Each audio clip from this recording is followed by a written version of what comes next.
tapi ya itu Parsha men, jadi semua mata pasti ke sana. Yes, itu juga walaupun memang mungkin dia pede sama Wings by Wings-nya ya. Itu Yes, salah iya. daya. Ini Domeng. Flicker dia tadi. Dia mau Wings by Wings juga kena bola-bola panas yang akhirnya Bruno masih menjadi masalah. Maniac. Ya. Di awal mungkin nggak sampai gimana-gimana ya.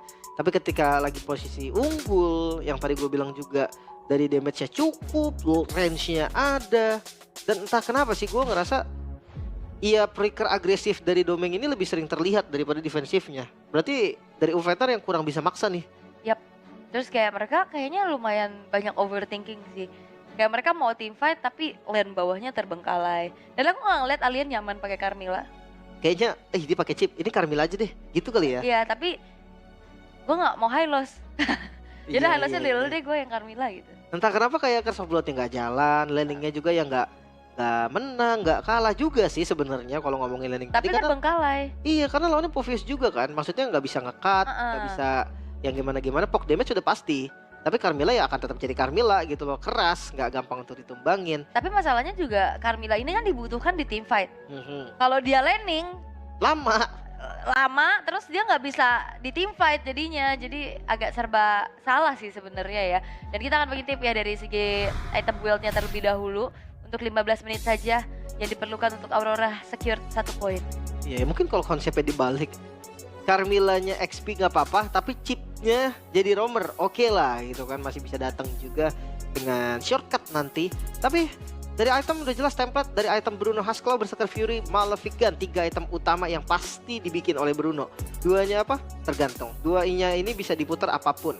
Mau damage lagi, Great Dragon Spear bisa. Mau defensif, Wind of Nature bisa. Cross Gold bisa. Attack speed tambahan lagi. Ya, Wind Talker bisa. DHS juga masuk. Banyak banget sebenarnya pilihan item. Yang penting 3 awalnya tuh ini. Dimulai dari Haskell, Malefic, dan juga Berserker. Sementara untuk Granger, ada War Axe di sana ya. Sebenarnya kalau ngomongin War Axe ya Marksman, Mage ataupun Tank itu ataupun Mage itu dapetnya setengah doang. Cuman ya mungkin nyari true damage-nya juga sih. Dan si Halberd ini yang penting banget nih. Karena kalau full damage berarti darahnya nggak banyak. Ketika darahnya nggak banyak, efek punish-nya itu akan kena. Jadi damage-nya benar-benar akan sakit banget. Yes. Dan set talent emblem yang dibawakan juga ya untuk Granger memang masih ke Assassin. Dengan Festival of Blood-nya juga, jadi kayaknya ya mau coba untuk mensinergikan nih Festival of Blood dan War Axe. Iya sih, mereka walaupun memang efeknya ya nggak full ya bisa dibilang. Tapi nggak masalah juga sih. Gue ngeliat dari talent kedua sekarang banyak banget opsinya. Mau pakai Master Assassin kayak Domeng bisa banget, unggul landing. Tapi bukan pakai emblem Assassin dari Domeng. Dia pakai basic common. Ya biar sepatunya nggak usah pakai sepatu mana sih. Itu bisa jadi opsi juga. Dan yang penting juga Bruno untuk survive landing. Walaupun nanti penetnya akan berkurang. Soalnya cuman pasti rata-rata sekarang modal penetnya cuma dari Malefic Gun. Dia nggak pakai Malefic Roar juga. Cukup di Malefic Gun aja. Ngelihat dari Rosa Inspire, dia pakai cooldown reduction di talent pertama. Itu jawaban dari spam skillnya tadi, dari spam dari Vitara Strike. Terus kayak ngelihat dari Yue basic common, Impurage, damage di awalnya ada. Tapi kalau dibilang mengerikan banget lebih ke ininya aja sih, durability-nya aja sih. Dan kita akan mengintip dari game statsnya ya di 15 menit. Sebenarnya kalau ngeliat dari Ovetar, awal-awal mereka cukup oke loh. Awalnya? Iya, mereka tahu keputusannya untuk ya udah relain turtle tapi menangin team fight. Tapi habis bermula dari TNZ yang blunder. Ulahnya di TNZ nih berarti. Karena lagi TNZ berulah. Kan entah kenapa gue ngelihat dari mereka keluar konsep draft lagi. Iya. Mereka drafting untuk team fight tapi nggak berani ngambil pertukaran. Di awal berani kan turtle ditukar, tapi ya makin kesini makin nggak berani. Dengan Domeng yang pasti damage deal terbanyak juga sih ya, bersama dengan Yue yang tipikal DPS juga. Agak kaget tadi ngelihat dari Edward langsung pakai War Axe di item pertama. Pede. Iya, gue pikir dia langsung defensif aja, rata-rata Povius Thunderbolt gitu-gitu kan. Ternyata dia pakai War Axe. Dan ya, itu bisa menjadi kemenangan pertama pastinya untuk Aurora di Switch Stage. Dan kita akan lihat siapa yang menjadi MVP by GoPay pastinya. Yue kah? Bruno nggak sih? Udah Bruno. Iya deh. Domeng. Uhuy. Masih Domeng. Iya, ya. Ini bukan kalau Uhuy mah yang lain dong, ini Domeng. Beda. Ini bapak produser kita nih ya. Tapi memang ini 4 poin kill yang diambil sama Domeng ini ya di maniak terakhir tadi ya. Benar. Dari awal dia 116 aja. Itu dia kayak yang penting farming di awal. Basic Command Emblem juga tadi yang gue bilang kan. Dia pikirin memang sustain landing aja, gimana caranya dia nggak gampang di geng, terus dia juga durability-nya tinggi. Setelah ada item ya udah dia diajak, dibawa, diikut dia, nggak nungguin shortcut doang baru datang. Dia join bareng jalannya sama teman-teman yang lain. Ya. Dan kita akan mengintip dari MVP highlight ya. Sesuai dengan judul kita di hari ini, belajar katakan Bruno. Nah ini akibatnya. Game 1 biasa. Iya. Kalau game 1 memang suka ngadu, suka dilawan gitu kan. Walaupun konsepnya udah sesuai. Kenapa gue bilang sesuai? Karena ya Parsia ini salah satu masalah besar juga pastinya untuk Bruno. Tapi kita akan lihat dari MVP highlight juga, di mana TNZ berkali-kali dia coba untuk ngambil point kill dan tercounter. Rata-rata ya mungkin dia bisa selamat, point kill yang nggak dapet, atau ya akhirnya dia tumbang nih seperti di momen ini. Ini benar-benar kritikal banget sih, momen krusial juga. Wah ini. Dan itu Domeng udah pakai flicker, lihat. Ketika tadi shortcut dibuka, Domengnya masuk, dia langsung flicker ke depan Rosa. Waduh. Nah, akhirnya Rosa yang ketangkep dan itu lihat ada upaya dari Curse of Blood yang belum selesai. gak jadi efektif gitu ya. Dan Hapiran harusnya bisa savage tadi ya. Dan sekarang mereka harus tereliminasi di pool 03 di tangan dari Aurora dan kutukan masih berlanjut. Masih berlanjut. Beda nama tim, beda dari organisasi, tetap masih dikalahkan juga. Lagi-lagi ya, berarti dari M3, M4, M5, M6, 4 ya? 4 kali berarti. Gak ada rekor kemenangan sama sekali dari teman-teman Olvenar, dari player-player Olvenar. Dan sekali lagi ya, nice try untuk Olvenar. Ya. Mungkin di M series ke depannya. Pressure sih yang kelihatan juga dan ya. Melihat juga bahwa mereka juga udah bukan jadi nomor 1 di Turki juga kan. Ya. Mereka harus takluk di tangan dari S2G. Itu yang harus itu kayak pukulan gak sih untuk mereka juga. Mungkin dari beberapa sisi mereka mengutamakan solidaritas untuk 5 player yang bahkan gak ada substitute. Ya mereka gak pernah pakai lah dari substitute-nya. Ya jadi sama-sama gak ada lawan gitu loh. Mungkin ada yang berpuas gitu. Mereka udah yakin oke, kita lagi yang bakal jadi wakil. Mungkin di M6 ini pukulan untuk mereka.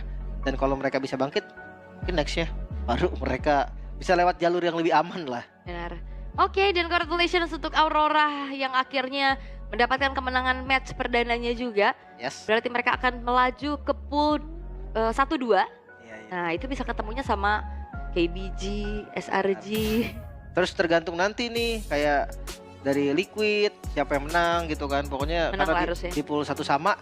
Intinya di pool 1 sama, yang kalah itu berarti 1 pool nih sama Aurora yang menang sekarang. Pool 1-2 nantinya. Dan akan di drawing kawan-kawan ya. Nanti akan di drawing di akhir. Dan yang pasti Aurora setiap matchnya dia berarti nih sudden death berarti dia nih setiap match. Benar. Dan best of 3 semua berarti. Best of 3 semua. Ya itu dia yang dimana menjadi kekuatan tersendiri juga ternyata ya untuk adanya di best of 3 series.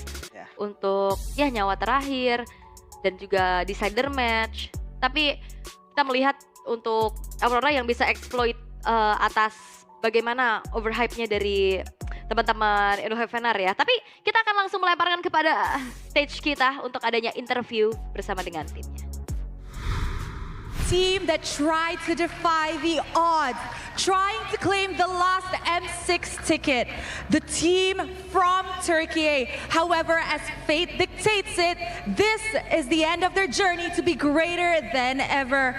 Ladies and gentlemen, give it up for Ufudnar.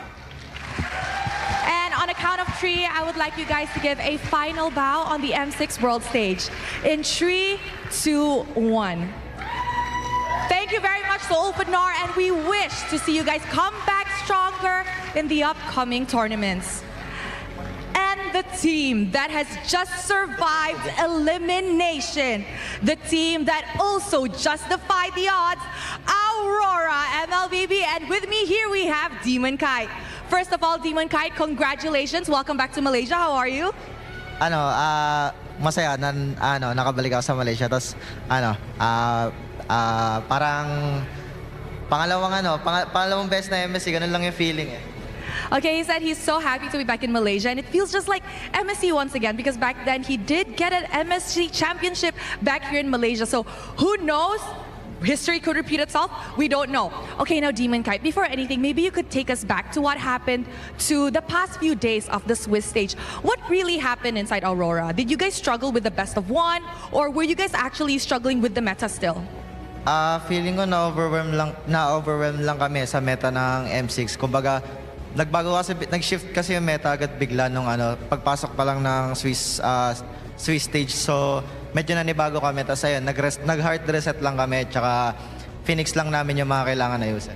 Okay, he said actually Aurora kind of got overwhelmed since when they entered Swiss stage, there was actually a new patch for M6. So they haven't really adapted to it, giving them a hard time through the first 2 days of Swiss stages. Okay, now, sorry, Demon Kai. Yesterday, you guys had an off day, right? So what did you guys do to prepare for the match today? Because this match is very, very important to you to ensure that you guys still have another life. Parang binalikan lang namin yung root problems nung naging talo namin sa mga unang laban namin. Then nag-prepare kami ng maba sa sa lahat sa execution, sa drafting. So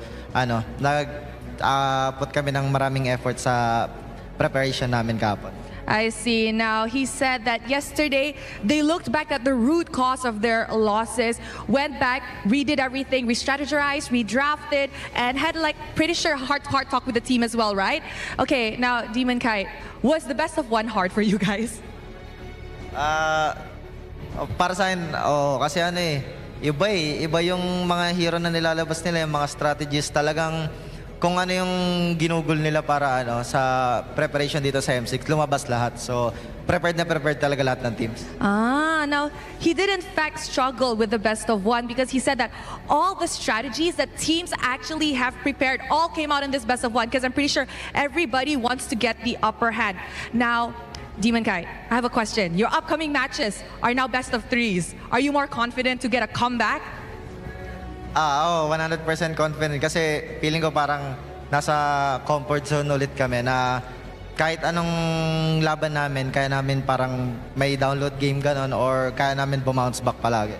Okay, he said the matches moving on forward will be a best of three. He's very happy and very confident. He even said 100% confident because he said they're back to their comfort zone, meaning best of three is where Aurora truly will shine.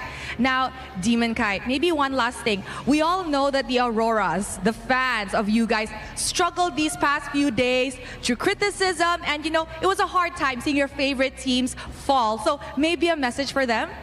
Maraming salamat sa lahat ng sumusuporta sa Aurora tsaka gagalingan namin palagi sa mga susunod na matches namin. Di namin kayo bibiguin.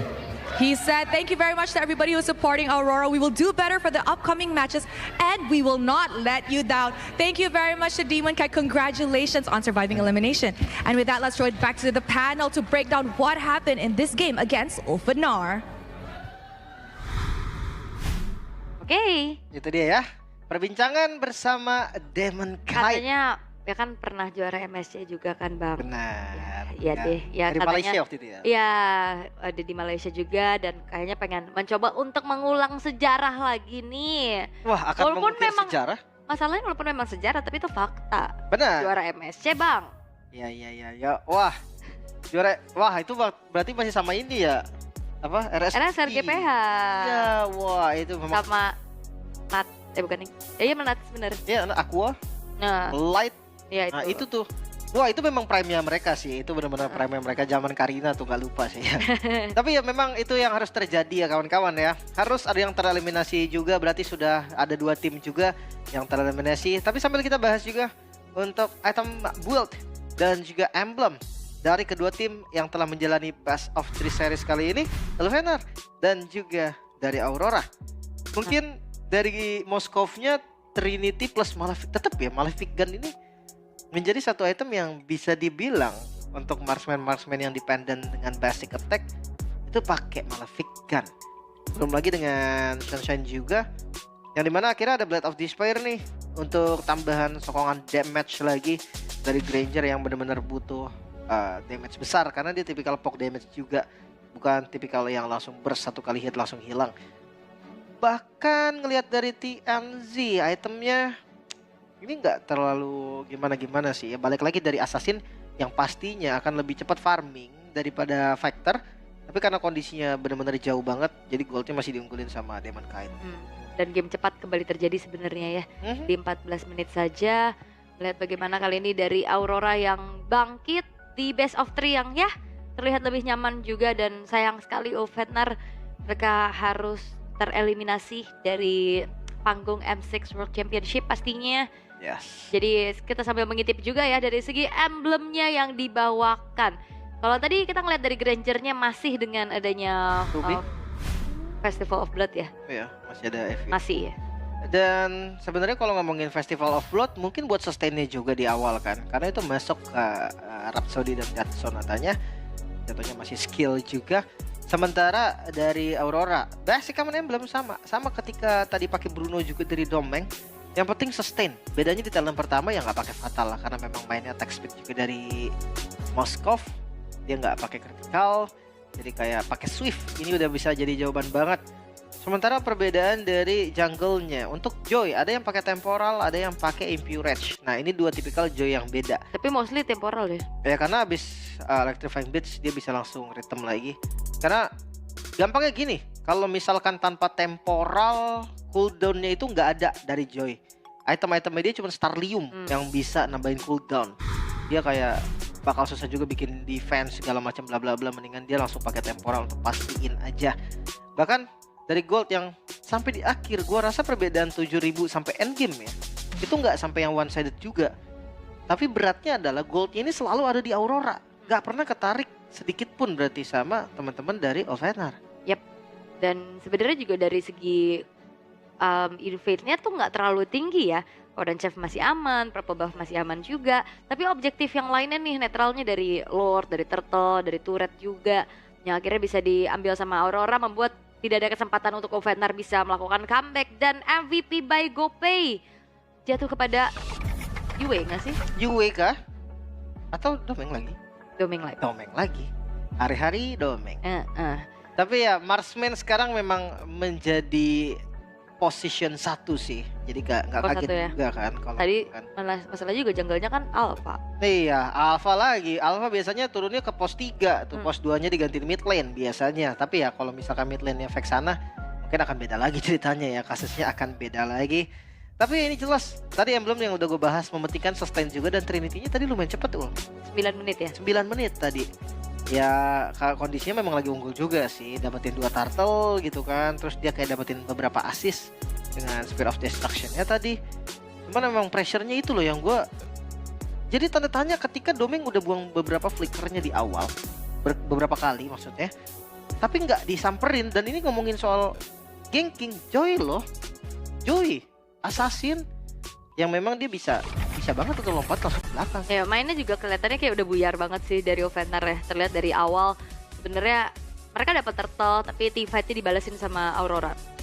Turtle kedua hasil yang beda lagi karena Yue tadi yang dapetin kan pasitnya, dan turtle ketiga juga dipegangin kebetulan dari TNZ-nya. Gue pikirnya teamfight yang udah pasti dimenangin sama Ulfhenar gitu loh, kayak oh ya udahlah gitu, mereka udah pegang gamenya. Ternyata tiba-tiba Edward dengan emang build ke arah War X juga, jadi sustainnya lebih lama, kuat banget untuk dapetin point kill-nya juga. Sama-sama dapetin triple kill berarti dari Edward dan juga dari Rosa. Sementara untuk Glorious Pathway yang dibuka menjadi opener itu udah bagus banget.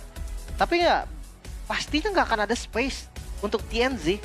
Kita bahas soal Tigreal aja nih, satu Tigreal aja itu udah bikin dari Joy-nya susah. Ya. Ditambah dengan Vexana, 2 efek sisi yang bener-bener bisa matiin langkah dari Joy. Dan akhirnya Lord masuk, dan ini dipaksa banget sih. Domeng yang langsung Spear of Destruction, terus dia lompat dan gak peduli, dia pukulnya ke arah objek.